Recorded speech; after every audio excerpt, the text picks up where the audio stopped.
What's up, family? There are few things that are seriously more funny than T.I. expressing his disdain for prosperity preachers. In a recent interview, T.I. revisited the time he visited Pastor Jamal Bryant's church in Atlanta and felt like he was being shook down for his money.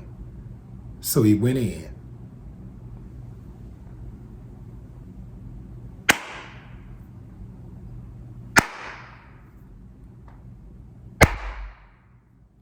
Rightfully so.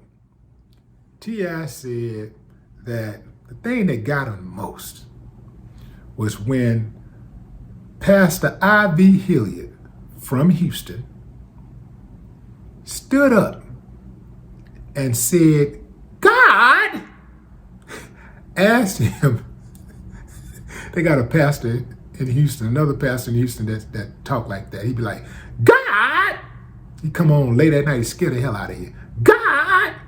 If you fall asleep watching television, and he come on, you're gonna be scared to death. But anyway, fam, he said that God told him to come there and tell the people, ask the people for $1,000 each, ask 20 people for $1,000. And he said, people just started popping up like boom, boom, boom, boom, boom, boom, boom. And then the next thing you know, he says, the good pastor says, come on now, come get your blessings heard. So T.I. said, so you telling me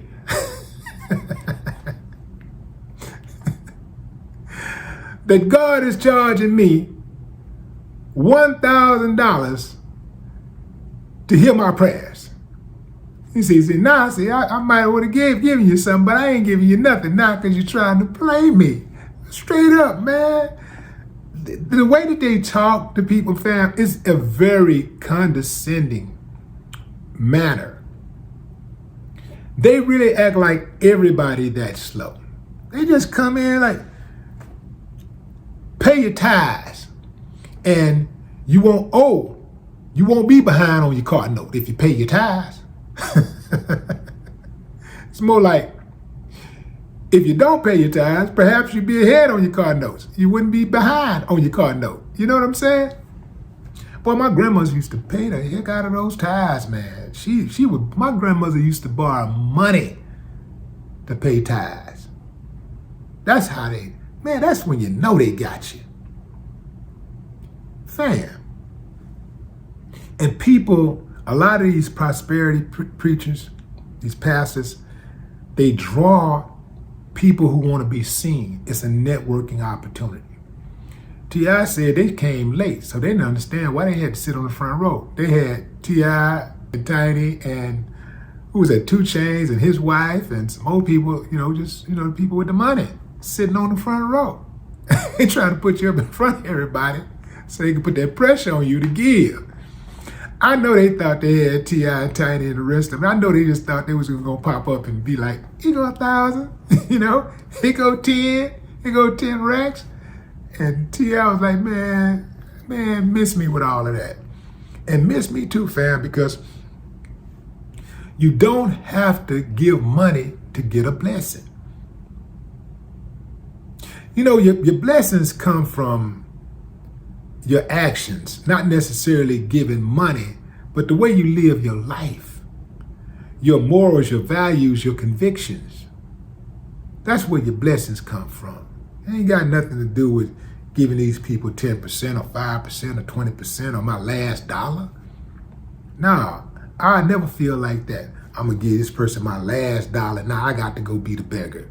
Nope, not doing it. Say what you want to say about me, but you can't get me like that. I think 10% is a good measuring bar, for giving back, but I don't think you have to give it all to the church. I think you can spread it around. That's a good little number, 10%, depending on what your money look like, you might have to do 5% or 1%, but something, give a little something back, right? Because also giving also makes you feel better about yourself. You know, I know for me, it makes me feel good when I help people. Not know anybody, so don't be trying to hit me all up in the inbox with your sad stories and stuff. Can't get me like that. Can't get me like that. But I think, you know, there's a way to give back in a healthy manner where you make sure that the people that need are actually getting the resources and they're actually being helped. But I'm not with all of that, like that Red Cross stuff, just like giving Red Cross thousands of dollars, hundreds, whatever. I'm not with all of that. Red Cross get enough money, and the people that work with them, they get enough money. You know, if there's a charity out there that I think is doing the work, and I know like the local charities, the people that I know that's doing the work, yeah, fam, yeah, they can get it. But just trying to play me, and I'm like T.I. when he said, you know, if dude would have said, hey, you know, we're trying to build something here, it takes a village, then maybe, you know, I would have gave you a little something, you know. I can understand that. We got something going on. We're trying to build something. We're trying to play me, talking about God told you to ask 20 people for $1,000 a piece. Nah, man, get on up out of here with that. I'm telling you, fam, sooner or later, you're going to start seeing these pastors getting jumped. They're already getting robbed. But you're going to start seeing people just jumping pastors. Like, pastor going to be walking out there, getting ready to walk. You know, it's going to be on site. Ding, ding, ding. And it ain't going to even be one of the parishioners, regular parishioners. It's going to be like the usher, like the minister of music. He going to owe that minister of music some money. Or he going to owe him something else.